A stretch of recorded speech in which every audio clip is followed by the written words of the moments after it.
The Arab countries in the region, well, not Qatar, but the rest of them, it seemed like they don't want a war unless it's going to completely top. They don't want to wound the Islamic Republic and let them then act like a wounded animal against them. They want they're basically either don't attack, or if you're going to attack, just finish the job. That's the position of most Arab countries around the Persian Gulf. Greenland. Uh, the thing about Greenland is that um, it is an essential strategic asset. The Chinese and the Russians both want to lay claim to it, and both of them want to put troops there. And if we don't do something about it, they will, because the Danes don't have the guts to stop them. They're just a bunch of spineless Europeans at this point. So we got to take charge and do what we can to acquire it, because we can't let them put troops there. That would be a fucking disaster. So that's why we got to acquire Greenland, whether by buying it or. Joel, if let's say you save someone from getting raped, do you have the right to rape them because you saved them from getting raped? So you might as well get to rape them. Do you think that's appropriate? Whoa! Samantha, I think making a place more safe and prosperous is not the same as raping. His argument basically comes down to, well, if we prevent China and Russia from stealing it, then we should be allowed to steal it. No. If rape is not stealing, if you make the people there better off and you don't steal their resources, you buy it. That's not stealing, okay? China and Russia will steal. You will basically be negotiating and trading with them. And if, again, usually when people get raped, Samantha, they're worse off. If you are under America's umbrella, you're better off. So it's a false analogy. But go on. Well, what if they don't think they're better off and they don't want to be bought and they don't agree to be bought? I think that America has ways to convince them that this is a better idea, but then you're missing the point. I'm saying rape is not a good analogy here.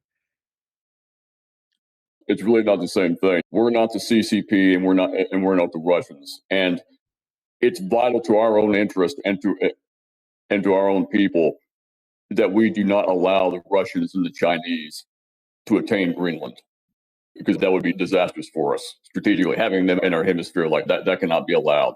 Period. End of story. So we got to do what we got to do. And even if we did have to invade and take it, it would still be better than if Russian and Chinese took it. You don't have to invade a country to protect it from Russia. You can protect it from Russia without owning it. No. Invade, first of all, is not the right term here. And also, given that it's under the territory of the Europeans, no, Europeans are not in a position to protect Greenland from Russia and the Chinese. But go on, Joe. No. Yeah, I don't think it's going to come to that. I don't think we're going to have to invade it. I think we can acquire it through other means. I think we can purchase it and make it worth their while, and that's what we need to do, and so that we can secure it and thus secure our hemisphere. It's as simple as that. It's just got to be done. European laws are so bureaucratic. Even if they allow Americans to do what they want in Greenland, going through all of that mess, and also not making it certain and making it so that the Europeans could basically change their mind, that doesn't give enough security. And it's not going to be worth America's investment into providing so much military support in something that is not even theirs. So if you want to make it make sense for America, it has to be America's. Yes. I think we can buy it and make it worth their while, and I think that's what we should do. I don't know, man. It sounds like saying, if you want me to protect you from getting raped, have sex with me. Samantha, I mean, like, you keep saying that, and we keep making the counterpoint, but it sounds like you're not listening. That rhetoric, first off, is just ill in taste, and period. Like, that's not a rhetoric to use about this. It's like we're raping, burning villages and pillaging people. Like, right. We're bringing hospitals, we're bringing healthcare, we're bringing education, we're bringing literacy with that. I mean, that does not, that's the complete opposite of raping to me. Exactly. So I'm pretty sure most people in Greenland are I can respect your opinion and they have better healthcare than on you do. being against America using its military muscle to, I can respect that opinion, but to compare it to rape, that's just crossing it's an insult lines. it's an insult to rape victims. It's an insult to rape victims. First off, it is, because America punishes soldiers who rape anyone, period. Like, they do hard time in Leavenworth for that. So I do kind of like to point that out. And, you know, I don't think you actually have to worry about America taking over Greenland. I think Trump's just drawing a ideological line against China. And he's telling Europe to pick your side, pick your poison. You can go with China, who, when companies and media companies tried to speak up against Hong Kong and democracy, economically strong-armed them. Or you can go with America, where you can come into our system, protest our own government. You can get Americans to protest our government for you, and we're raping you. That sounds like we're getting raped. We're getting screwed in that deal. Other people can come to our country and say, your country's screwed up. I'm going to protest you, and I'm going to go tell you to go protest your government to help my country. That sounds more like a backwards. Who's getting screwed in that deal? Answer me that question. Yes. Yeah, it's not a one-to-one. It's not the same thing. We're trying to secure our interest. We're not interested in oppressing the people of Greenland. We need to get control of it one way or another in order to keep the Russians and the Chinese from taking it without conquering it. That's good. Let's see what Jeffrey has to say. So I'm going to jump in since we're playing hypotheticals. All right, Samantha. If the choice is either we conquer Greenland or China, like the Chinese Communist Party or Putin's criminalized counterintelligence state conquers Greenland, would you support us conquering Greenland to defend it against Putin and the Chi-Coms? Since we're playing hypotheticals. Yes or no? Yes. Okay, there we go. Okay, but that's very reasonable, Samantha. And by the way, a lot of people are enjoying your laughter. They think it's very demonic, and they're enjoying that. So, I agree. But I think it's time to move on. Could I hop in there for one second on Greenland? No, yeah, it's you. Samantha. Yeah, it's really a choice, like Jeffrey said, between China and the United States. But it's also, do you want to become a battlefield? And this has happened before. Denmark owned what is now the U.S. Virgin Islands. And for 50 years, the United States tried to buy it, saying, look, this is in our region and we're going to have to defend it. And, you know, if push comes to shove, if you can't defend it, we will. And what happened was Denmark said no, and I don't know how the islanders felt about it, but usually when people think that they have leverage, they will use it. Well, what happened was World War I broke out, and then it became a real thing, a real threat that they would end up under Germany. And the United States basically said, okay, make your choice. We either buy it or we invade it, but we're not allowing it to remain as it is. And, you know, if I were an islander living on the Virgin Islands, I'd much rather not become a battlefield in a major global conflagration. And that's really the choice. We're trying to make it now instead of waiting for the war to break out. And then that region becomes the battlefield. And then no one has any choice. All of Europe. Why stop at Greenland? Why don't we just take over all Europe? Well, the thing is, Denmark was neutral, which would have meant Denmark would have been dragged into World War I because their territory would have been invaded, and they wanted to remain neutral. And in a strategic location, you're not going to remain neutral. One side or the other is going to take you over. They're not going to respect your border at that point. And so that's really the situation you're looking at. So a lot of people don't realize this, because if you're not a U.S. state, if you're like one of our territories, we actually not only paid you, but we're also providing like free health care. And I kind of take offense to that, because a lot of Americans want free health care and our colonial subjects get it. So just want to add that to it, that it's not a free of charge relationship we have with these territories. No, you're absolutely correct. Can I also add something? Really quick. In World War II, when Hitler invaded Denmark, they surrendered to Hitler in a matter of hours. So we basically had to defend Greenland de facto. Exactly. We gave Greenland back. So I don't know if that counts for anything. Russia gave the Philippines back. Well, and I mean, Greenland's just lucky that the kind of weaponry that was available at World War II made Greenland not as important. That same situation is not true today. All right. So, guys, before we move to the next point, I just wanted to add one thing regarding America could defend Greenland, even if Greenland was not part of America and just remains part of European Union countries. To me, that's also part of the privilege that the Europeans think that they have, that America should continue protecting them even though they're not part of America. Like, look at the level of expectation. This is why European countries have turned into leeches of the new world order instead of being contributing factor militarily to bringing global security. They're like, oh, we're just going to stand by and America will just come protect us whenever they need to so that we could spend our money on welfare and free healthcare and free education. We don't need to contribute to the military because the Americans will never come and stop defending us. So the idea that, oh yeah, China and Russia might come take Greenland, and America, we have the expectation of America to just show up and defend us without this being actually American territory, is actually, I think the audacity of that expectation is ridiculous. I know Europeans who will admit that they are entitled. Right. They'll be like, well, yeah, if we can free ride, if we can be a freeloader, why wouldn't we be a freeloader? I'm like, well, damn, well, then don't get surprised when the gravy train stops and you're caught holding the bag because y'all don't want to put anything into your own defense. Like, you reap what you sow. Okay, yeah, no, I agree with that. Actually, I agree with that on the level of, where would it hurt the US the least in Europe if Russia invaded? And maybe we should stop helping that group.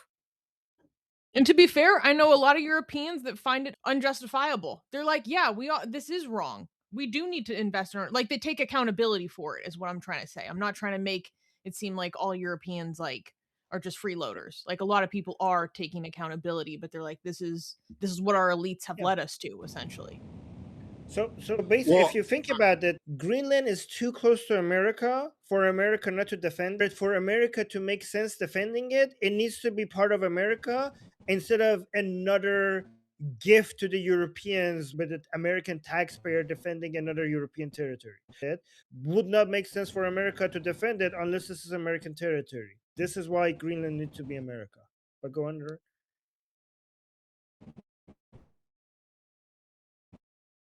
Oh, Aaron, your connection is bad. I do like to point out about Europe. Oh, sorry. Can you hear me? So your connection is bad now. Okay, go on. Keep it short, though. I just got dropped. God dang it. Okay, I'm going to mute him. Yes, I'm going to mute him. All right. So, Danny? That's it for Heidi. In that case, I will go on to Francisco. I wanted to talk about the Iran and USA negotiations. I mean, I will start with that and then I will move to the Greenland thing. But yeah, I think the United States needs to have the moral high ground, and part of the negotiation is to give like almost impossible deal to accept, or let them accept the deal and then attack them when they don't stand by it. Plus, it's a good occasion to gather intelligence to see what happens, who is supporting and with what, and where are the planes coming from and what they're carrying and stuff like that. So it's interesting to see the response from the other adversaries, I think, and also simply to buy time and preparedness. What really, I think, settled my mind is that Al Udeid base has been partially evacuated. You don't do that generally if you don't intend to strike, right? If you just want to gain leverage, you just put your fleet there and say, okay, I will bomb you to smithereens, right? But the fact that they're preparing for counterattacks, it tells me that there is a bit of intention to strike. I mean, you don't gather so much force just to get a good deal. But the other topic of NATO, leeching, and it's true that a lot of European countries did not meet the percentage quota on NATO, and I'm very glad that we are increasing the defense spending, because I mean, the world now is a different place than before the invasion of Ukraine. So, I mean, that low expectation was partially due to a relatively peaceful time. And I also would like to remind everybody that the Twin Towers were Americans. When they fell down, most of the NATO members helped in the war in Iraq and Afghanistan. And the collective money that the Allies spent in that war is more or less what the USA. Of course, it's very hard to do cumulative measures and adding all those contributions, but what the USA spent on Ukraine, more or less, it's on the order of the hundreds of billions of dollars. So, and that's against the, some people with the Kalashnikov and sandals, is not against Russia, which is a more threatening adversary for the USA. So it is true that the world peace order is based on the strength of the USA, but the world was different before the invasion of Ukraine. And the 2% was reasonable because they didn't have real threats like France, Germany. There would not be any risk of military invasion. Most of the invasion now that's done in Western European countries through immigration is not military. In Europe, the three hot places are Greece and Turkey, the Balkans with Serbia. I don't know where the tanks from Hungary will go if against Russia or with Russia. I'm not sure about that. I think I'm not settled on that at least. And of course, the border with Russia. That's the hottest parts in like a kinetic conflict in Europe, and now the Arctic. So that's what I wanted to say. That there are military cooperation that happened for 20 years and plus. Yeah. So I just, before we move to the next person, I just want to quickly say that I know we're measuring Europe's contribution as a percentage. The problem is that Europe's economy relative to America's economy is shrinking, in the past decade. So even if they maintain a percentage of their GDP, their relative contribution to America is becoming lower and lower every year because America's economy is much bigger than Europeans, and Europeans deciding to become welfare states and slowing down their economy. And also this whole like net zero, this shooting themselves in the foot when it comes to all of this environmental nonsense as well, makes them, even if you have a good percentage of their GDP being contributed to their military, is still going to be more and more insignificant because their entire economies are much weaker compared to the growth of the US economy. So we have to also take that into account. I think Aaron wanted to add something. Yeah, so just Move kind of on, one of the because I'm things also I think a lot of people, like especially Europeans, don't respect it, is they are very resource poor, especially when it comes to modern resources.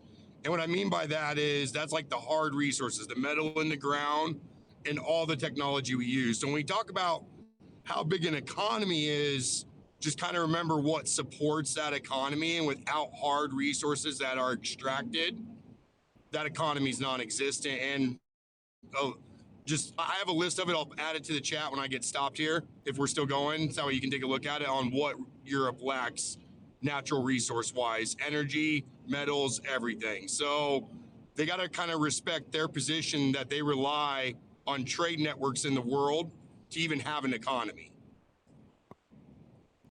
Thank you. And last on the list, we have BT.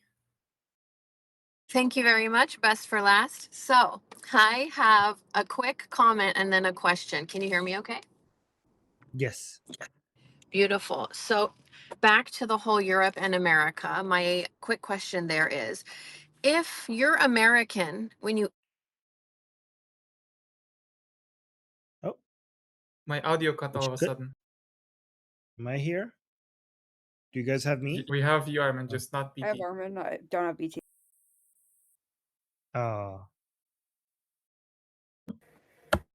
I think the Jews got her, guys. I thought she's a Jew. I mean, if they did, they'll fix her cough. Self-loathing Jews got each other. That's right.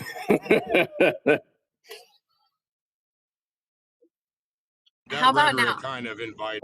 Oh, We hear you got now. her back. Oh my gosh, it was a spam call. Okay, rude. I'll be very fast. 2 points. The first one, quick question. If you're American when you enter the restroom, what are you when you're in the restroom? European. European. Okay, that was for you, Susie. Number 2, my real question. Okay, when I was like in and out of my Dayquil days earlier trying to rest, I was streaming Armin as one does. And I listened to you touching on the gentleman reading the Quran. He's talking about how Allah is testing them to see who's willing to go the extra mile, who's a VIP, and essentially that whole nonsense. When I hear things like that, I think about how people in cults and even people who sometimes are like very religious fundamentalists, they actually believe things like this. And I think it's more their reliance on cherry picking things that they think is in their, biblical sort of text or whatever, because it anchors their violence and their kind of abusive way of life. Do you believe that the IRGC believes that this is their mission, that Allah is testing them? That's how this is all what this is? Or do you think that they're really just lying? The commanders or the foot soldiers? Tell me what you think. Go ahead. Yeah, either one. All right. So here's the thing. Like, it's interesting because I used to be a believing Muslim, and there's a difference between believing in something and then how much that belief is present in your mind when you're making decisions, right? So I think to a lot of non-believers, it's more of a binary thing. You believe it, so therefore you act according to it, or you don't believe it, so you have other agendas and you have other motives if you don't believe it. But in Yeah. reality, it's a spectrum. Like, a lot of people believe it but don't really think it. Like, if you ask them, they say they believe it and they're not lying, right? But then when it comes to actively what stresses them out, what motivates them, and what they're moving towards, that thought might not be that present in their mind when they're taking action, right? But then we Yeah. have other people who that belief dominates every single action that they're taking, right? So, I mean, a lot of people, for example, a lot of Muslims who genuinely believe in heaven, when they lose their loved ones, they start crying. Well, that doesn't make any sense. This person just upgraded to heaven. Like, what the hell are you, like, what are you crying about, right? Like, you should be Yeah. happy, right? So Yeah. because we have like, there is our humanity and then there's religion.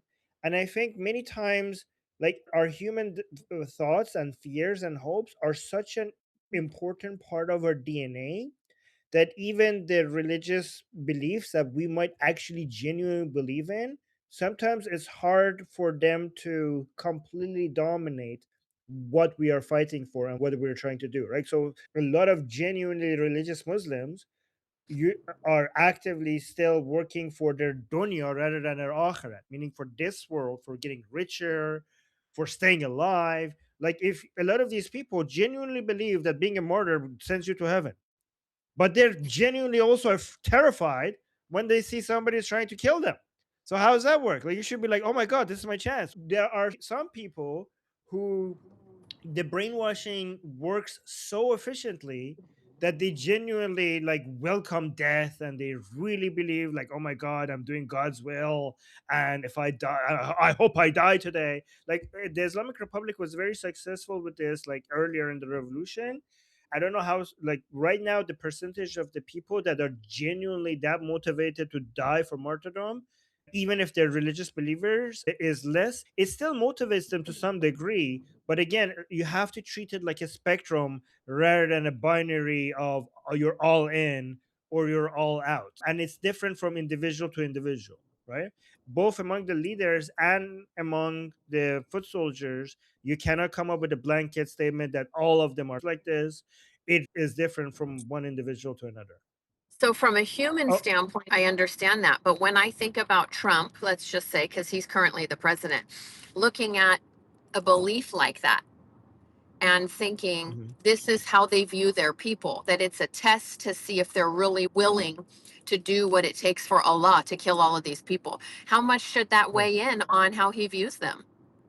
Even if some narratives will dominate the decision making process, even if the members of the group do not 100% are in on it, but because it's groupthink and because everybody is moving in the same direction, and because swimming against the current will basically get you eliminated right away, then you don't question what you're doing. You just move swimming with the rest of the pack, right? So a lot of these people are just, they're not really making active decisions, right? They're just Okay. following the crowd. And this is what you do. This is what you're supposed to do. They grew up in that environment. And now, as a member, for example, if you're part of the leadership, then these beliefs are the protocol. The signals that you send to each other regarding the belief systems that you have are part of the protocol. And Right. the entire system is built around these beings that being the belief. So here's the thing: even if one of these like IRGC leaders was an atheist that was completely just saying all of these things and doing all of these things because of self-interest, right? And had not everything that he was doing had nothing to do with Islam, the entire software that has been installed is so based on these beliefs that even if you wanted to completely move in your own interest, your actions sometimes will become very identical to a completely true believer that is basically doing this for the glory of bringing back the Mahdi, right? That's how ingrained the entire structure has become. That this is our survival. This is the software and this is the operating system. So you have to basically fit in or die. So if structurally the belief is that, you know, these they need to go harder, essentially, right? Right, right, Trump looking at this as someone who's going to negotiate, which I mean, they're not going to negotiate anyway. But how much does that weigh into these? This is, they have come out and said Allah is testing us to go harder right now. right. So if I was an advisor to Trump, this is what I would say, right? I'm pretty sure somebody's already like saying that to him, hopefully. But this is what I would say. They say even if the leaders, right, are basically motivated by survival and earthly things, you have to understand that for the sake of survival, the Islamic Republic has a base of support based on an ideology that if it rejects, it will be the end of it from within, right? So you have created the foundations of the structures that they have created. They cannot go against those pillars that they're standing on, or else, because if they do so, then the United States doesn't even need to attack. They would be taken down from within by their very own people that they rely on their support, right? So they have created an army of people who support them based on some fundamental beliefs, right? So they cannot go against those beliefs, because if they do, they will basically be killed or destroyed before Israel, United States, or the rest of the Iranian people even get the chance to get their hands on them, right? Those are their foundations. If they lose the, like, let's say, for example, the Islamic Republic has 3% remaining support, and it will collapse if it gets to 1.5%. It will immediately go to 1.5% if they take any actions or do anything that makes them come off as un-Islamic, not enough, not anti-American enough, not anti-Israeli enough, not pro-Islamic rule enough. This is the entire legitimacy and authority comes based on them defending these values from the day one of the Islamic Republic. So even if they were thinking something differently, they have to continue in that direction as if they're completely acting based on Islamic teachings, their own Islamic teachings, and a martyrdom ideology, right? So Yeah. this is why you have to treat them always as if they themselves completely believe these things, even if some of them don't. Sure. Thank you. You're welcome. And Jeffrey wanted to add to that, I think, right? Yes. So what Armin again is very aptly discussing is something in intelligence they teach you not to do, which is mirroring. You do not want to project your own values on whatever the subject of the analysis you're doing. You have to put yourself in the subject's shoes. How do they view the world? And he's also additionally correct. I don't know what I drank. It does not agree with me. So you're thinking about elasticity of behavior on top of the nature of the belief, which is pseudo-theological and subsequently already has an inherent level of inelasticity to it, right? It's very rigid. Because if you concede it, then you burn in hell as they view it. It's also they're exposed to it from birth. So you're thinking like developmental psychology, right? You've set up from 0 to 3, the core of your personality is formed. From about 3 to 21, your worldview is formed.